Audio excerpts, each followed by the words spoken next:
Martin, without using words like sensational and unbelievable, can you describe that performance by Celtic? I thought they played very, very well. Obviously got off a fantastic start.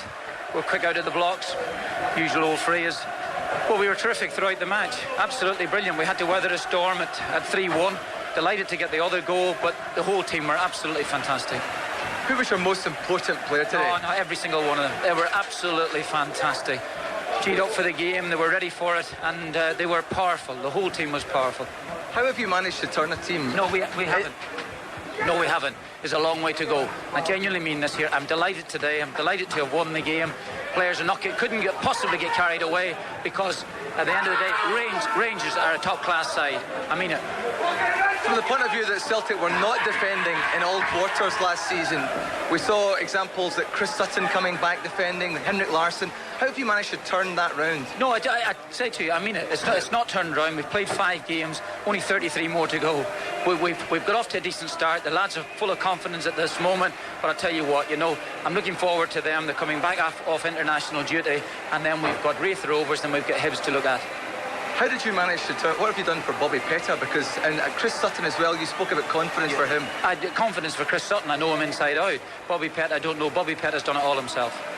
And what about Henrik Larsson's performances? Does he get any? He seems to be getting better. Absolutely world class performance. Delighted for him. Delighted he's getting his fitness back. And you wouldn't believe it. I think there's some more to come from him. Well, it's going to be an interesting season. Well done today, Martin. Thank you very much indeed. Thanks. Aftermath of Martin O'Neill being Martin O'Neill there in the aftermath of Celtic 6, Rangers 2. The year was 2000. It was the very early days in that year's Scottish Premier League. We've got Enda Coll and Stephen Doyle with us on the line today, because this is the Classic Game Club. We're going back to you, lads. I think probably your favourite sporting moment of all time. 2 Celtic fans here. Am I speaking out of turn there? I would say so. Yeah, I'd say it's pretty much up there. I suppose the occasion of the 2003 UEFA Cup final would probably be up there, but forgetting about the match itself.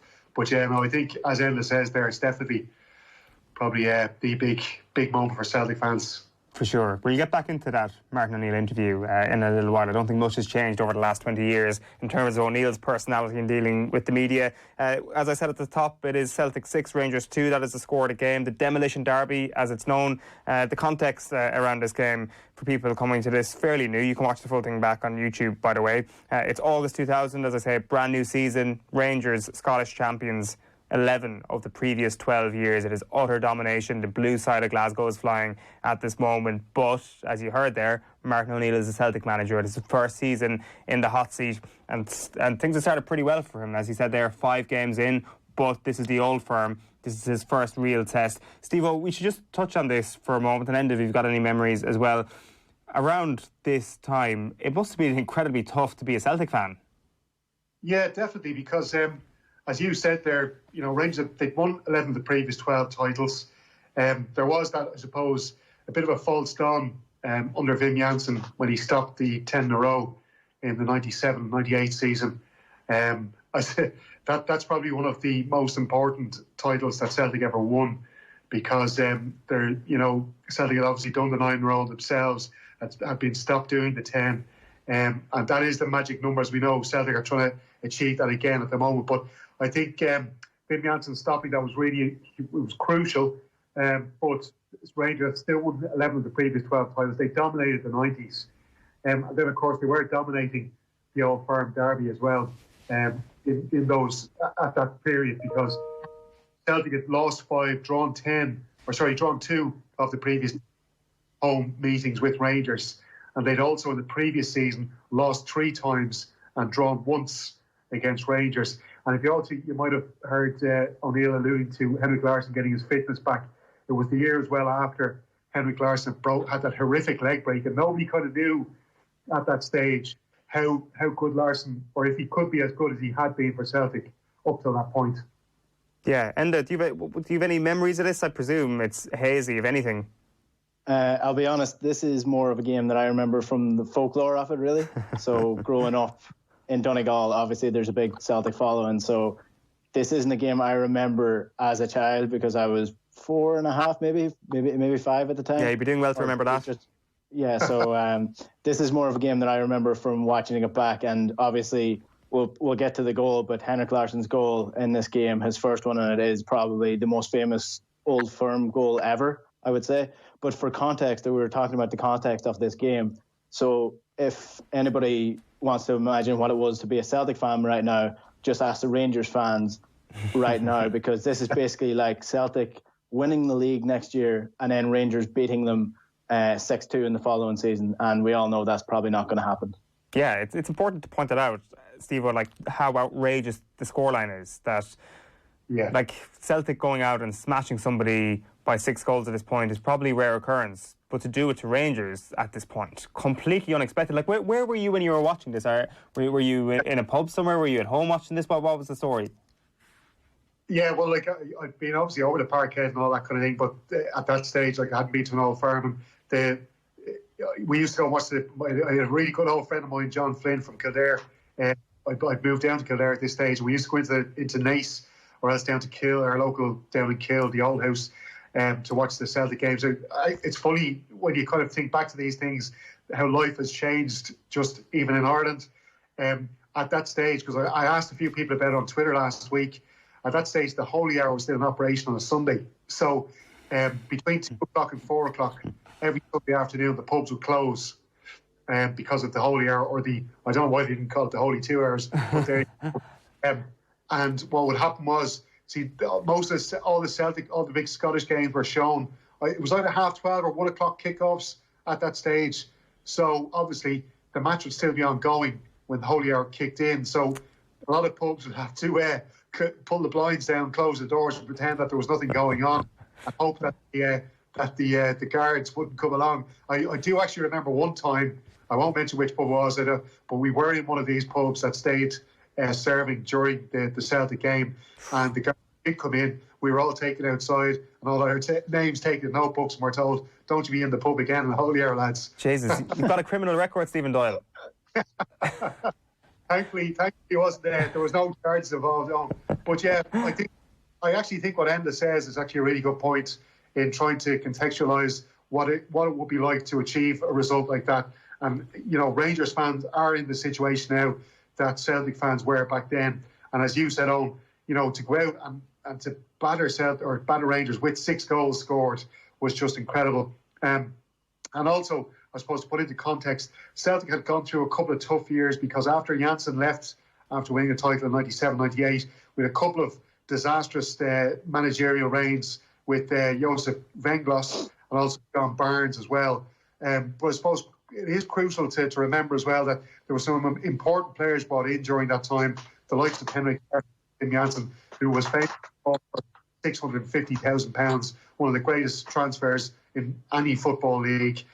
Also, you had Lubo Moravcik, who was brought in by Josef Venglos, and he was a crucial signing and played a big part in the start of the Martin O'Neill revolution at Parkhead. The other thing to remember, Owen, as well, is that while Rangers were spending big in the 90s, and, you know, it's emerged since that it wasn't all above board, but while they were spending big, Celtic weren't spending a lot of money, and they had a guy in charge of the club called Fergus McCann, and Fergus McCann got a lot of criticism at that time because he felt at the time it was better to invest money in the infrastructure of the club. So there was, like, you know, the extension of the capacity at Parkhead, which brought Celtic to just up under 60,000 capacity, because he felt that the more bums and seats that you had, the more money that the club made, and the more money then you could reinvest in players and that kind of thing. But at the time, he got a lot of criticism from the support for what he was trying to do with the club. But since then, and Fergus McCann has been lauded, and rightly so, over the last couple of seasons. He's been brought back to Parkhead, and he's got a massively warm welcome back from the fans. But that'll give you an idea what was going on at the time as well. So Rangers were spending a lot of money. As we know, that season they spent, I think it was in the cuts of 12 million, which was a lot of money at that time. People have to remember on the 3 Dutch players, Conteman, Rickson and Ronald de Boer. Of course, later on that season they bought Torrey Andre Flo for £12 million from Chelsea. But Celtic they started to open the coffers up a little bit. You know, Chris Sutton, who I know we'll touch on a bit more, he was brought in for £6 million. And Mark Viduka obviously left Celtic. But there were a couple of more signings to come later down the road for Martin O'Neill, Alan Thompson, Didier Agat, Brad Douglas, but they hadn't come in yet. But Chris Sutton was, I suppose, a big signing, will play a crucial role in that game, and the partnership with Henrik Larsson was going to become a big thing. Yeah, absolutely. Let's go through the starting teams, though, for this Old Firm derby in August 2000. We'll start with Celtic. You'd Jonathan Gould in goals. You'd Valgarin, Alan Stubbs, Stefan Mahy and Jackie McNamara. Bobby Petta as a fullback. I've got a feeling Bobby Petta is going to get a lot of mentions today. He was unbelievable in this game. Stilian Petrov, Paul Lambert, Lubo Moravcik, as you've mentioned, and then a front two, of course, of Henrik Larsson and Chris Sutton. The Rangers team then, Stefan Kloss in goals. You'd Fernando Rickson, as you've already mentioned. You'd Conterman, Amoruso, Tony Vidmar. Claudio Reyna started this game. Barry Ferguson was in midfield with him. Giovanni Van Bronckhorst, Billy Dodds, Rod Wallace and Neil McCann. Then you look at the Rangers bench. Andrew Kanchelskis, Tugay, Peter Lovenkrands all come on and make appearances here. This is a deep Rangers squad. I think it speaks to what you're talking about there, Steve-O, in terms of the investment that Rangers have made. This is, on paper, an outstanding Rangers team, and clearly it was with all the honours they won over previous seasons. I want to start, though, lads, talking about the broadcast of this game, because it's interesting for anybody who's watched it on YouTube, and it's fantastic. First of all, it's perfect that Jim White is presenting Scottish Premier League coverage. It's the only way it should be, and it's the only way it should ever be on Sky Sports. You've got the Sky Sports player cam, you've got the fan jewels, which is a classic feature, and then my favourite part of the broadcast is you've got this heavy trance track over Charlie Nicholas's analysis at half-time and full-time. It's fantastic stuff. Like, just look at how young Jim White looks. And then Charlie Nicholas with a full head of black hair doing the analysis afterwards. The camera work is fantastic. There's a Happy Mondays montage at the end with Happy Mondays playing in the background. And then you just have all the different graphics. The player zone or the player cam is one of my favourite ones, because it was an entirely useless system that nobody ever used. You just followed a player around the pitch for 15 minutes. It was like, do you know the feature in FIFA now where you be a pro and you can choose whether you can control the whole team or control your one player, and you're just following him around the pitch the whole time? That's kind of like what it was, except it was real life and it was useless. But what's interesting about that, and one thing we might touch on later on, is Reyna's goal for Rangers that goes over the line. When they're analysing that at half-time, they only have one camera angle, so they've been wasting all these camera angles on the absolutely pointless player cam. Good point. When they genuinely couldn't see if the ball was over the line because they only had one camera angle on it. Yeah, it's true. I didn't even think of that. What a waste. Like, it's very, very unclear whether or not rain. I think it does go over the line, but there's really no way that they can make an educated guess at that in the studio. And Charlie Nicholas, I think, he actually says, we're not sure, so it shouldn't have been given. It's quite the broadcast, Steve-O. It's the player cam. Were you a fan of that or not? Well, to be honest, though, we in the establishments we would have been drinking in, they didn't have that option to us.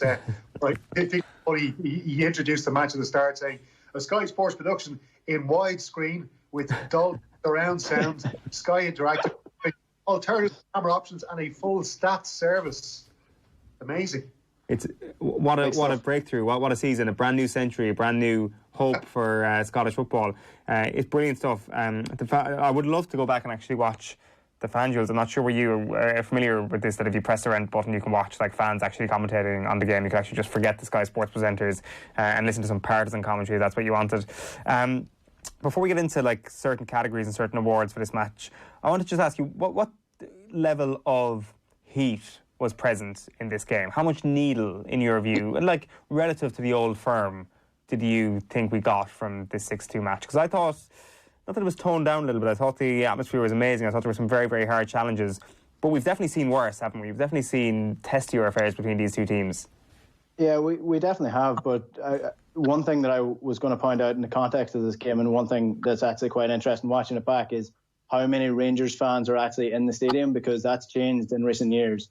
The last couple of years, Celtic and Rangers have been in this sort of weird battle with letting fans into the stadium. So there's only, I think Steve-O might have the actual number, but there's a very, very limited amount of Rangers fans allowed in Celtic Park, and vice versa when it comes to the Old Firm. So it's very, very, it's kind of toned down when it comes to the atmosphere. It's not as heated as it used to be in this game, and that's probably one thing I noticed going into this game, that the atmosphere is really heated. But in terms of challenges, there were some really bad challenges in this game. I think one reason why the challenges these days might seem worse is because there's not one single good tackle in this match.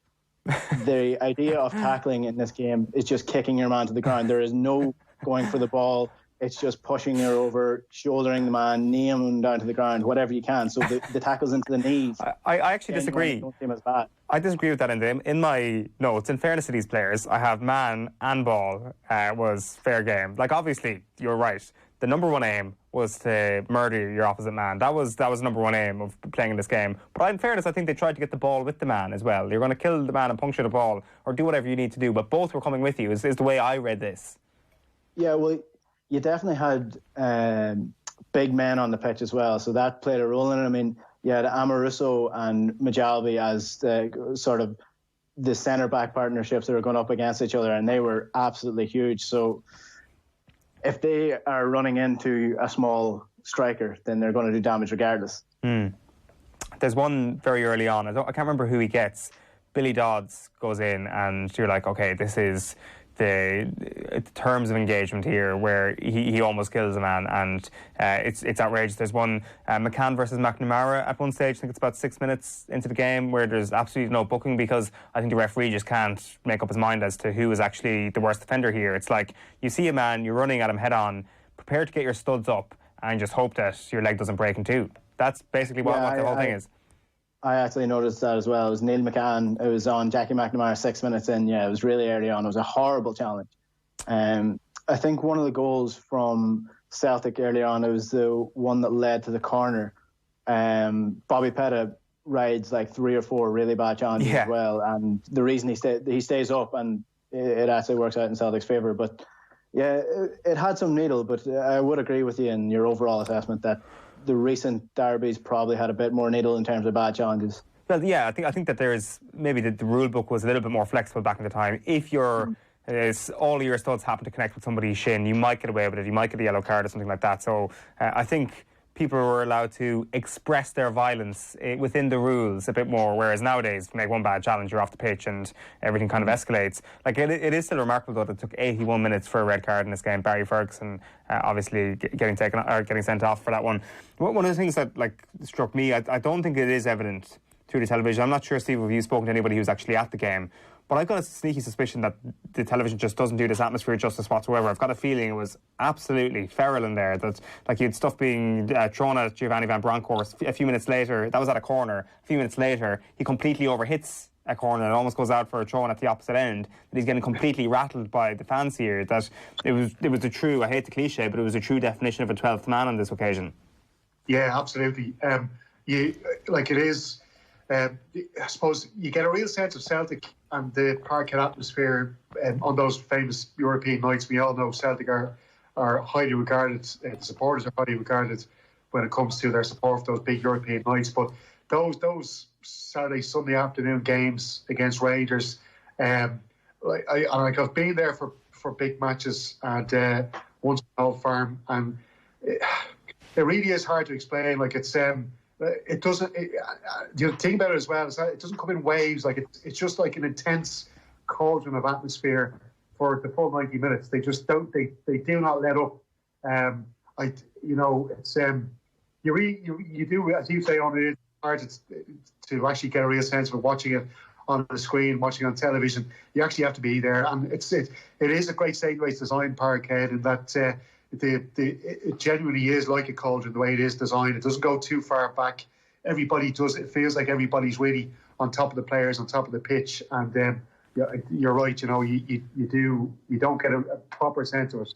And I'd even say I think even the atmosphere. Enda might give you an opinion on this as well. I'd be interested to hear what he says. I think it might have changed even. Like, I don't know if it's as good now for those games as it was maybe back 15, 20 years ago.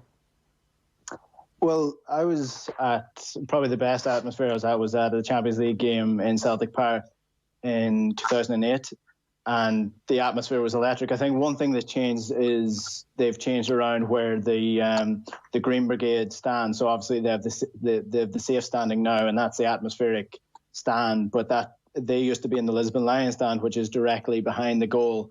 So it was almost like if you want to imagine the Bernabeu, where you have the wave of white behind the goal. That's kind of where the Green Brigade were, and that's where I was for that match, and the atmosphere was absolutely incredible.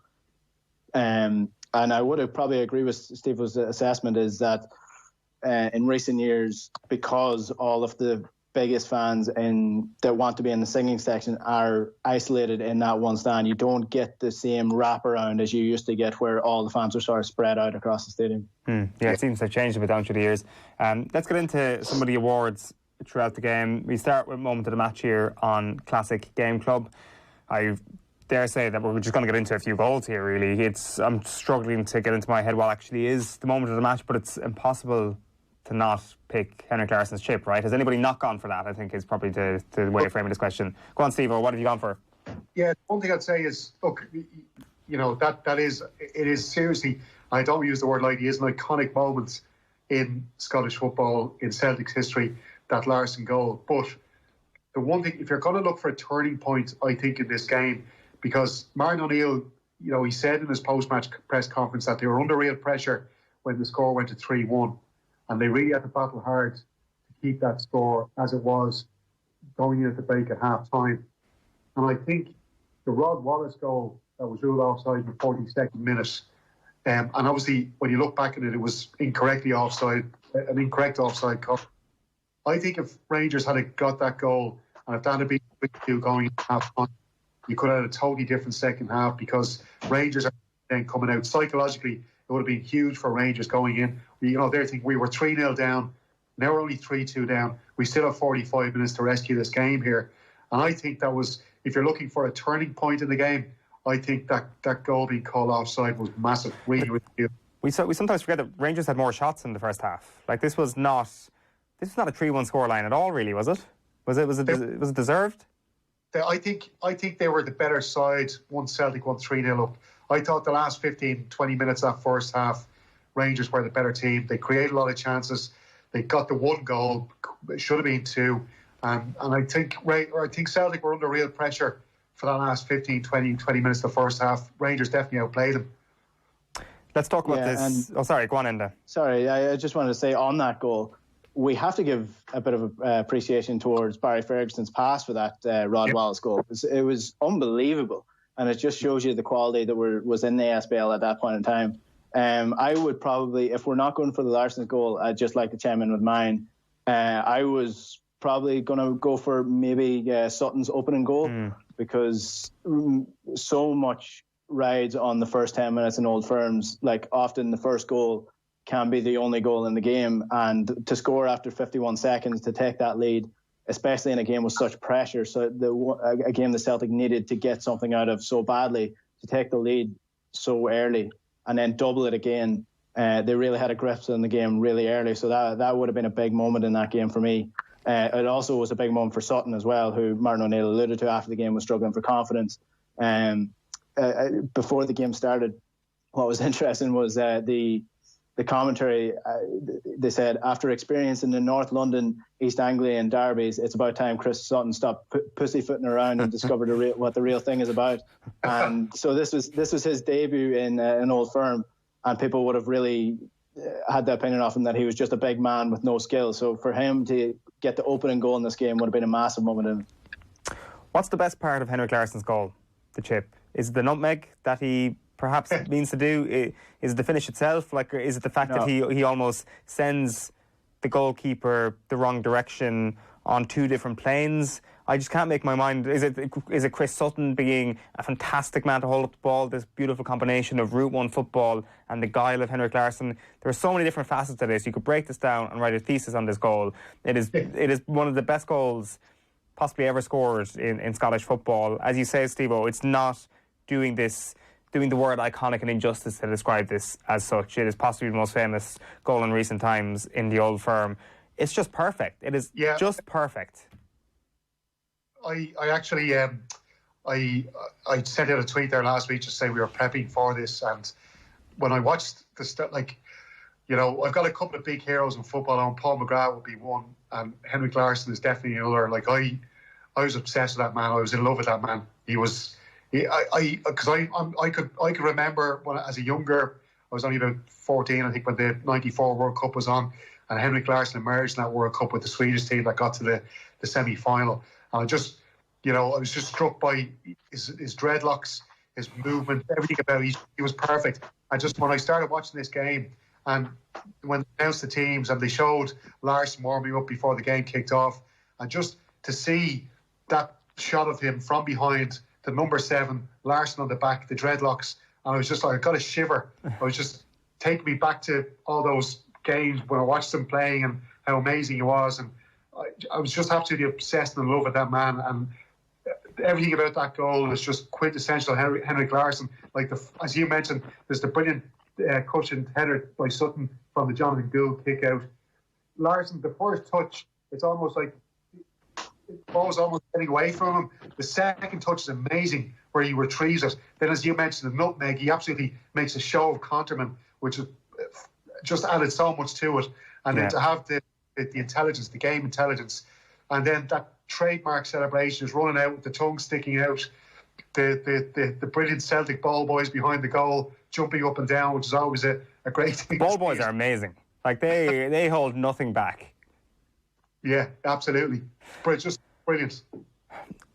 You don't want to overplay anything too much, but I wonder, lads, like, how responsible one individual can be for the allure of an entire league for a prolonged period of time, because we're getting to know, like, I'm getting to know, my awareness of football is starting to grow as Henrik Larsson's influence at Celtic is starting to grow, and just the fascination you would have with the man as a kid, it's almost in hindsight kind of a little bit of a disbelief that he was at Celtic for so long, that he was Celtic's thing. He was Glasgow Celtic's property for such a prolonged period of time, that you had this sustained number of years of greatness coming from the striker. It almost felt like it should have been something that was happening at Barcelona or at Real Madrid, and yet this was happening in Glasgow within the last 20 years.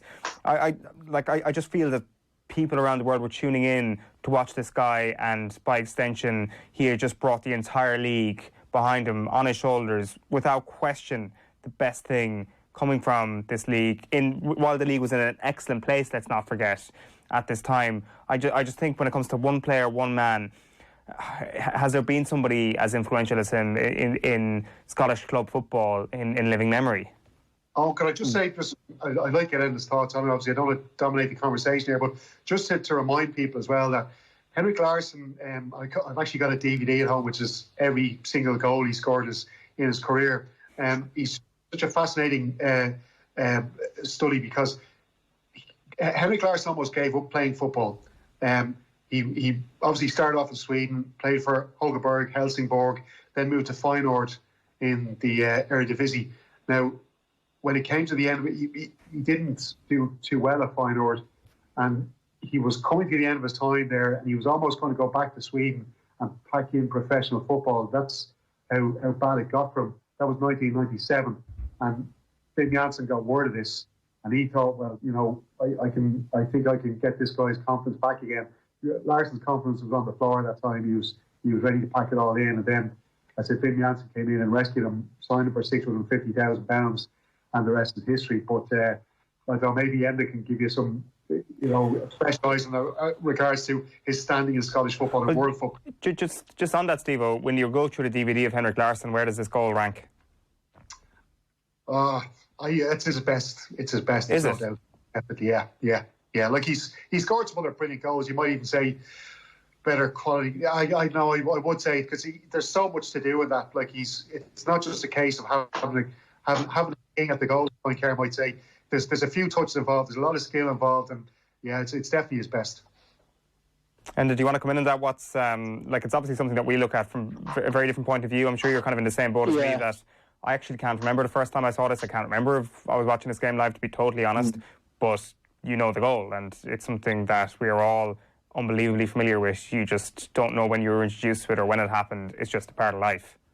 Yeah, well, I'd just like to reiterate kind of what Steve was saying. I was a massive Celtic and Henrik Larsson fan growing up, and even this goal is so iconic to me that in TY, when you do all the different projects or whatever, in art, I actually painted a portrait of Henrik Larsson's celebration after this goal. I still have it. Where is this? We need to see this. It looks nothing like him. The only thing that I got right were the dreadlocks and probably the background. But and the jersey is pretty easy to draw as well.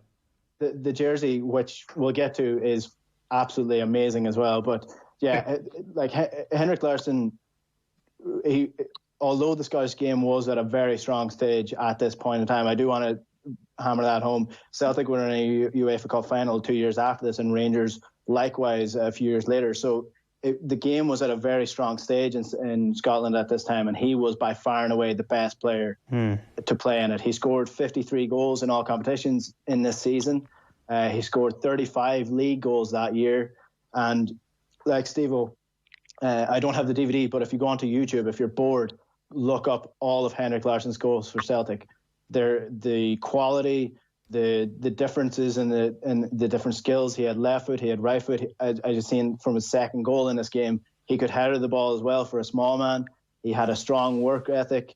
And I think when you listen to different players, I know there's a lot of nonsense out there, but you can actually verify these through books. Some of the players who played with him later on in his career just spoke about the aura of playing with this legend of the game.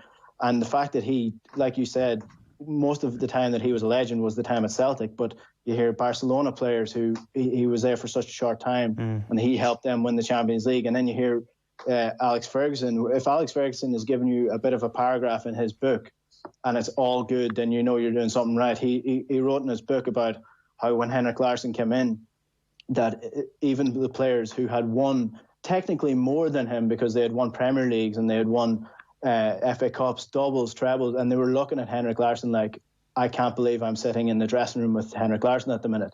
That's the standing in the game that he had worldwide, not just in Scotland. So he's an absolute legend. He did an interview recently with Sky Sports, which is pretty interesting as well. He kind of details what Steve was saying about how he wasn't in a great place when he signed for Celtic, and Wyn Jansen actually had played a massive role in his career. He brought him to Feyenoord, and then he brought him with him to Celtic then after a few years when he heard he was available. So thank God for Wyn Jansen. Absolutely. I think even if we reflected on this game and Henrik Larsson was never a part of Scottish football, we would still reflect on Scottish football as being in an incredibly good place at this time. But yet, despite that, we have Henrik Larsson so far ahead of everybody else in a very strong league at this time, which just shows the world-class talents he had. Well, before we get on to secret man of the match, Larsson was the actual man of the match. I'm just going to throw this out there. Is there a question between Henrik Larsson and Zlatan Ibrahimovic for you two, in terms of the best Swedish striker we've seen in our lifetimes? Oh, it's absolutely Henrik Larsson. I'm just checking. Steve, I presume you go along with that? Oh, absolutely, yeah. Larsson all the way. Grant. Just double checking. I'm sure nobody would disagree with that. I'd be on your side there as well. Right, secret man of the match. As I say, Larsson is the actual man of the match. So I'm going to lead this one off and just say Bobby Petta. I think he was brilliant. I don't think it's too much of a left field suggestion. I think Charlie Nicholas brings him up afterwards saying, the co-coms actually bring it up and say that he should have probably been in with a shot at getting it, but Larsson's goal was just too good to ignore. Martin O'Neill has transformed this lad, is the line to give about Bobby Petta. So how much of an overperformance from Bobby Petta's baseline was this, Steve-O? Yeah, look, he was massively disappointing under John Barnes the previous season. That was just it was a horrendous year for Celtic, and Bobby Petta was just he was awful. He didn't really make any huge contributions, but O'Neill, whatever magic O'Neill was able to sprinkle across players back in those days when he had that ability to get inside players' heads, Martin O'Neill, it obviously worked on Bobby Petta. And it's worth remembering as well, you might have seen during the match footage, Louis van Gaal, who was the Dutch manager at that time, called Bobby Petta up. Unfortunately for Petta, he had a bad injury before he could actually get his first cap. I've no doubt he probably would have become a Dutch international if it hadn't been for that injury. Van Gaal is actually at this. He's at this Old Firm game, and he looks like Neo from the Matrix. Yeah, definitely. Yeah, those glasses, unbelievable. That lovely cream suit as well. He was there. But I was part of me was kind of thinking Paul Lambert might have got the secret man of the match, but obviously he went off injured in that game. Paul Lambert, I thought he was kind of pulling all the strings in the centre midfield. Absolutely. And people have to remember as well, a Champions League winner, Paul Lambert, with Borussia Dortmund in 1997 as well, three years previously. He was a fantastic footballer. But yeah, I would say I'd agree with you on. I think Bobby Petta, secret man of the match. I think it's worth mentioning Luba Moravcik as well. I thought he was excellent, but I'd agree with you, Bobby Petta. Well, just on Paul Lambert, I think it's a fantastic shout. I think he was due to become secret man of the match had he lasted the game. I just love the way how he's basically gets killed, is on the stretcher, and it's like, God, I'm looking at it, I'm like, God, does Paul Lambert play football again after this moment? Like, how long more does his career go on? And then he's like back up and scores a goal afterwards, and then of course he's back and he's dead again and they stretch it off. It looked like an absolutely horrific injury. I don't know how he managed to get it back on the pitch, and like I kind of spotted that as well. He's like, oh, you have to remember, I think around that time they brought in the rule where no matter what the injury was, you had to get taken off the stretch. And I think it was just to hurry on players who might have been trying to feign injury, trying to run the clock down. As far as I can remember, I think that was around the time where they'd said that everybody has to come off on the stretcher just to keep the game moving quickly. And who have you gone for here, secret man of the match? I think Bobby Petta is probably overall the better player on the pitch throughout the game. Like I think he had a role in 3 goals, if I'm counting correctly. Like Steve was saying, Luba Moravcik was also excellent, and I think one thing that Celtic fans will remember Lubo for is his dead balls. That he was a dead ball specialist, so you can see that from his corners. I think Chris Sutton definitely deserves a shout in this as well. It's his first Old Firm game. Yes, his first goal was a mile offside. But he scored 2 goals in an Old Firm on his first Old Firm performance, and then he also set up a couple of goals, and he was a good presence up front for Celtic. So I think he is definitely in with a shot. I was reading some of the CelticWiki.com, and they were saying Chris Sutton scored a goal in just 51 seconds, a record for fastest goal scored in a Celtic versus Rangers match. Despite Dick Advocaat's attempts to call the first goal offside, the video evidence proves otherwise. So I'm sorry, Enda, but the CelticWiki.com disagrees with you. They're saying it was a perfectly good goal, Chris Sutton. In that case, I will take that back. But yeah, I think VAR would definitely have ruled this a goal. Who was the best Rangers player on the pitch, Enda? It's a tough one. I think Giovanni van Bronckhorst was quite good. Neil McCann was decent enough as well. Despite conceding 6 goals, and bear with me on this, I actually thought Amoroso was quite good in centre of defence as well. Overall, I would say it's probably Van Bronckhorst because he played a pivotal role in midfield for them, and to be honest, he's probably their best player in that squad as well. Was Dick Advocaat a good Rangers manager, Steve-O? Oh yeah, absolutely. I know there would have been obviously the Dutch influence there. He obviously, see, the thing about Dick Advocaat was he would have had the influence he had to sign all these big Dutch players to bring them in. I'm trying to remember now how many titles he won with Rangers. I think it was two Premier League titles and 2 Scottish Cups. So it was 2 doubles in the previous 2 years. But then I think he moved on. I can't remember now actually where he moved on to following that. But most definitely, he had them playing fantastic football. He was on to the Netherlands after that then. So, yeah, it was the Dutch. Yeah. So, absolutely, he was a successful manager. Won 2 doubles with Rangers. They were a very good footballing side. And of course, actually, I think Barry Ferguson deserves a nod there as well.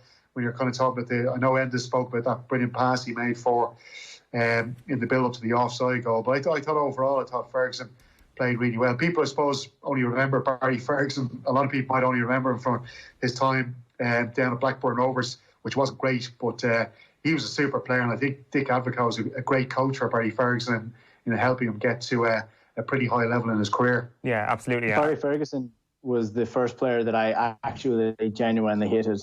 That's how good he was.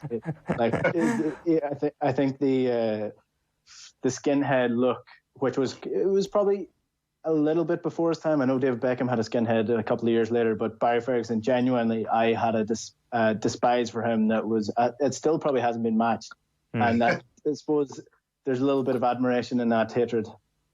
Yeah, and fear, I'd imagine. The original skinhead, I think it's fair to say, it suited him down to the ground. What do we think of his red card? Was it a bit harsh?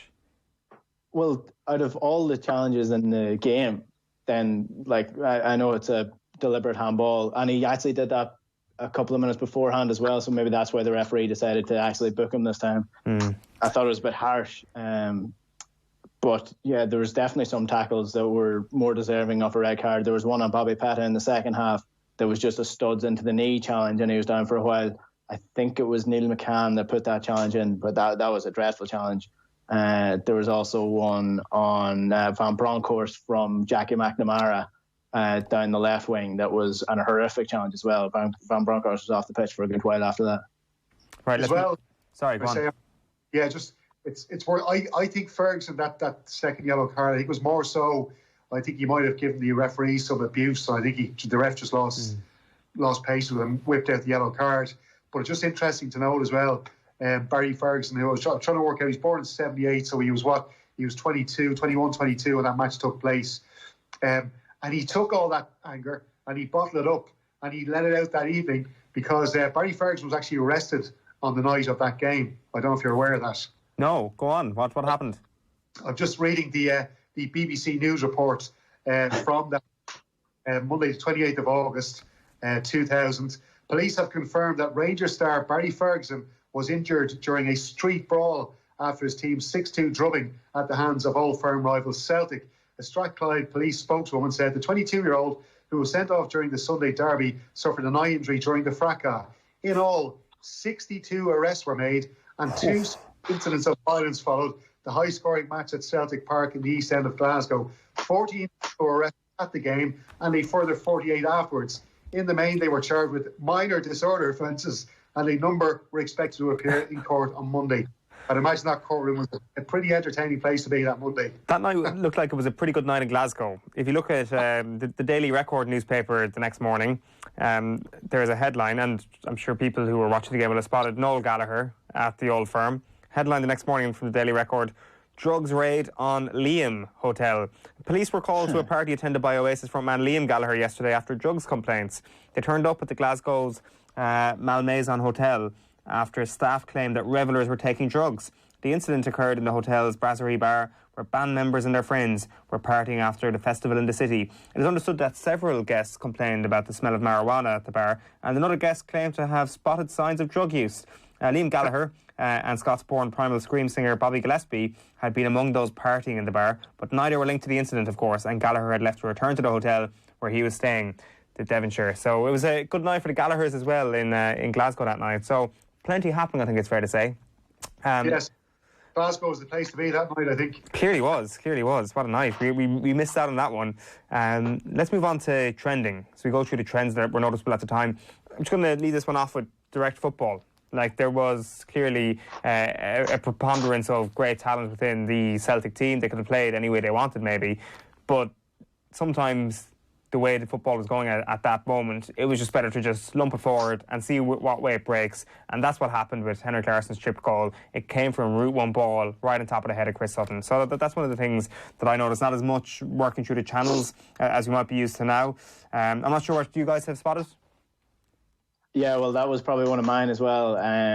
It's just the big man, little man up front that used to be a thing back then, where you had the likes of Chris Sutton up front to head the ball down, sort of like what a Giroud does, because Chris Sutton, I definitely don't want to put him into the bracket of just a big man that was no good with his feet, because he was actually very good with his feet, but at that stage he was definitely utilised for his height and his strength, and getting Henrik Larsson on the ball as much as he possibly could. I think every single time that Gould caught the ball or got the ball into his hands, the first thing it wasn't even when the game got into the dying embers, it wasn't like sit on the ball and waste time. It was get the ball into the opposition half as quick as possible. Yeah. What about you, Steve? What have you got?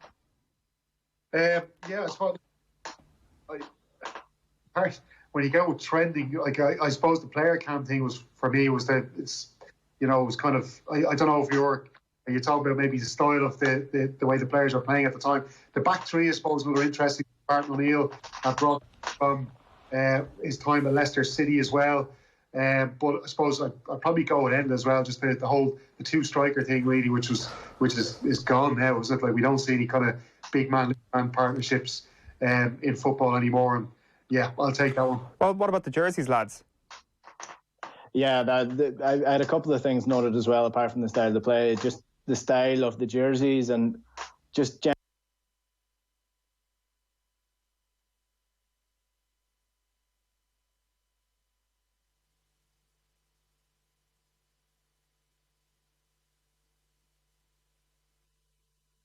Martin, without using words like sensational and unbelievable, can you describe that performance by Celtic? I thought they played very, very well. Obviously got off a fantastic start.